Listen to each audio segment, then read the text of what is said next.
ಕರ್ನಾಟಕದ ಬೆಳಗಾವಿ ಭಾಗ ಮತ್ತು ಮಹಾರಾಷ್ಟ್ರದ ಪಶ್ಚಿಮ ಘಟ್ಟ ಪ್ರದೇಶದಲ್ಲಿ ವ್ಯಾಪಕವಾದಂತಹ ಮಳೆಯಾಗ್ತಾ ಇದೆ.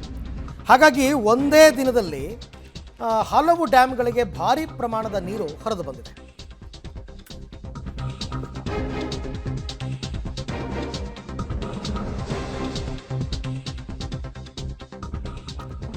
ಒಂದೇ ದಿನ ಆಲಮಟ್ಟಿ ಜಲಾಶಯಕ್ಕೆ 11 TMC ನೀರು ಬಂದಿದೆ.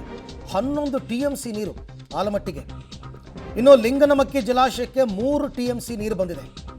ಭದ್ರಾ, ಹೇಮಾವತಿ, ಕಬಿನಿ ಡ್ಯಾಮ್ಗಳಿಗೆ ತಲಾ 2 TMC ನೀರು ಹರಿದು ಬಂದಿದೆ.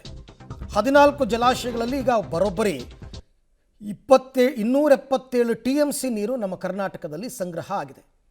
ಈ ಸರ್ತಿ ಭಾರೀ ಬರಗಾಲ, ವಿಪರೀತವಾದಂತಹ ತೊಂದರೆ ಆಗುತ್ತೆ ಅಂತ ಅಂದುಕೊಂಡಿದ್ದರೂ ಕೂಡ ಕ್ರಮೇಣ ಮುಂಗಾರು ಸ್ವಲ್ಪ ಚುರುಕಾಗಿರೋದ್ರಿಂದ ಈಗ ಎಲ್ಲ ಕಡೆಗೆ ಮಳೆ ಆಗ್ತಾ ಇದೆ, ಬಹುತೇಕ ಕಡೆ.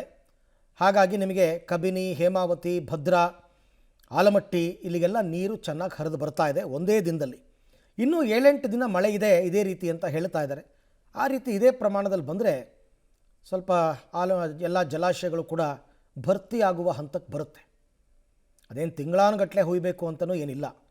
ಭರ್ಜರಿ ಮಳೆ ಒಂದು 8 ದಿನ ಆದರೂ ಡ್ಯಾಮ್ಗಳಿಗೆ ನೀರು ತುಂಬ ಬಂದ್ಬಿಡುತ್ತೆ. ಇವಾಗ ನೋಡಿ, ಒಂದೇ ದಿನದಲ್ಲಿ ಆಲಮಟ್ಟಿಗೆ 11 TMC ನೀರು ಬಂದಿದೆ. ತಮಾಷೆ ಅಲ್ಲ. ಒಂದಿನಕ್ಕೆ 1 TMC ಬಂದರೆ ದೊಡ್ಡದು.